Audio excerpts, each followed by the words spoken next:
है दोस्तों, जब ऑथर ने 25,000 लोगों को एनालाइज किया जिन्होंने फेलियर को फर्स्ट हैंड एक्सपीरियंस किया है, तब पता चला कि उन लोगों में डिसीजन लेने की क्षमता नहीं थी। 30 मेजर कॉज में फिर इस पार्ट को ऐड किया गया। कौन सा पार्ट? हम किसकी बात कर रहे हैं? हम बात कर रहे हैं डिसीजन मेकिंग। और ये कोई छोटा स्टेटमेंट नहीं है। छोटे छोटे डिसीजन ही आपको बनाते हैं। प्रोकास्टिनेशन यानी कंटाला ऑपोजिट है डिसीजन का, और ये कॉमन एनिमी है। तो इसे कॉन्कर करना चाहिए हर एक इंसान को। हर एक मोमेंट में अपने आप को ऑब्जर्व करो, आप किस तरह डिसीजन लेते हो। जब कुछ हजारों लोगों पे एनालाइज किया गया जिनके पास मिलियंस ऑफ डॉलर से ज़्यादा पैसे थे, तब पता चला इन सब में कॉमन सी हैबिट थी। वो अपने डिसीजन के एंड तक जाके सोचते थे, एंड तुरंत अप्लाई करते थे, फिर उस डिसीजन के एक्शन को धीरे धीरे अप्लाई करते थे। लेकिन ज़्यादातर लोग इसका उल्टा करते हैं। डिसीजन लेते हैं स्लोली एंड एक्शन लेते हैं फास्ट और फिर फेल हो जाते हैं। हेनरी फोर्ड डिसीजन जल्दी लेते थे, फिर एक्शन एक एक कदम चलते चलते लेते थे। हेनरी फोर्ड ने 3-4 कार मॉडल्स बनाई थी, बट उसमें से जो फर्स्ट या पहली कार थी जो फेमस हो गई थी वो मॉडल टी थी। हेनरी ने उसे सक्सेसफुली बेचा, बट फिर सारे इन्वेस्टर ने एंड परचेसर ने मना किया कि अब कार को अपडेट करो। लेकिन मिस्टर फोर्ड ने ऐसा तुरंत नहीं किया, लोगों के ओपिनियन को अपना नहीं बनाया। उन्होंने अपडेट करने के लिए बहुत कुछ सोचा और बहुत टाइम लगा के वो उस टी मॉडल को चेंज किया, ना कि अचानक में लोगों का सुन के।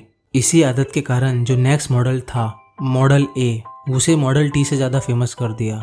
ज़्यादातर लोगों की बात सुन के अपना ओपिनियन बना लेते हैं, फिर क्विक डिसीजन ले लेते हैं, फिर खुद का डिसीजन धीरे धीरे लेते हैं, और एक्शन दूर की बात है।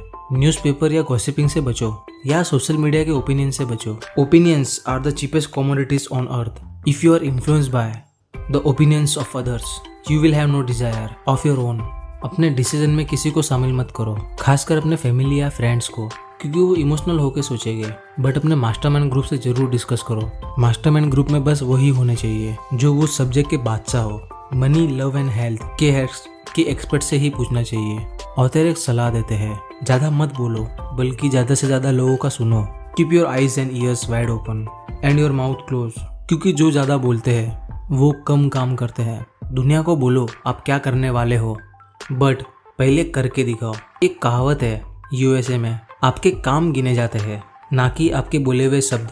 बट ये वेस्टर्न फिलोसॉफी थी। इंडियंस का क्या कहना है ये जानने के लिए मैंने रिसर्च किया गूगल पे, और 3 बेस्ट वीडियोस मिले। पहला विवेक बिंद्रा जी का मिला, दूसरा सदगुरु जी का, एंड तीसरा संदीप महेश्वरी जी का। तो चलिए एक एक की फिलोसॉफी जानते हैं।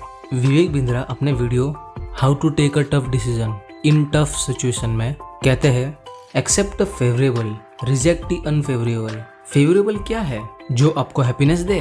तो ये गलत है। डिसीजन आपके गोल स्टेटमेंट से पता चलता है कि वो फेवरेबल है या अनफेवरेबल, ना कि आपकी प्रेजेंट इमोशन से। एग्जाम्पल देते हैं, वाइन एंड सेक्स से आपको हैप्पीनेस मिलती है, बट क्या इससे आपको फायदा है?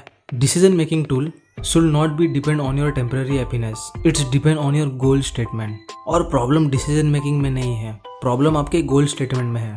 90% लोगों को अपना गोल ही नहीं पता है। श्री कृष्णा कहते हैं, in Kaliyuga people will have attraction to distraction. तो ये थी विवेक बिंद्रा जी की फिलोसॉफी। अब संदीप महेश्वरी जी क्या कहते हैं, चलिए ये भी जानते हैं। सबसे पहले तो एसएम ने कहा है कि लोगों से मत पूछो कि आपको क्या करना है। हाँ, अगर आपके पास मास्टरमाइंड ग्रुप है तो पूछ सकते हो, लेकिन हम आम लोग हैं तो हमारे पास मास्टरमाइंड ग्रुप नहीं होगा। फिर दूसरी बात बोलते हैं, आप जो भी डिसीजन लो उसके दोनों साइड में डीप सोचो। बेस्ट के सिनेरियो भी सोचो और वर्स्ट के सिनेरियो भी सोचो। दोनों को सहन कर सकते हो तो ले लो डिसीजन। इसको बोलते हैं रिस्क को कैलकुलेट करना, रिस्क मैनेजमेंट। अब जानते हैं सदगुरु जी का क्या कहना है। सदगुरु बोलते हैं, आपके काम से लोगों का और आपका भला होता है तो वो करो, सही गलत का चक्कर छोड़ दो यार। और अगर किसी ने गलत डिसीजन ले भी लिया है और वो माफ़ी मांग रहा है तो माफ़ कर दो। फिर उन्होंने और एक चीज़ बोली थी, मेडिटेशन करो रोज़, ताकि आपका डिसीजन मेकिंग स्ट्रांग हो। आई होप आपको समझ आया होगा। मिलते हैं नेक्स्ट वीडियो में, बाय।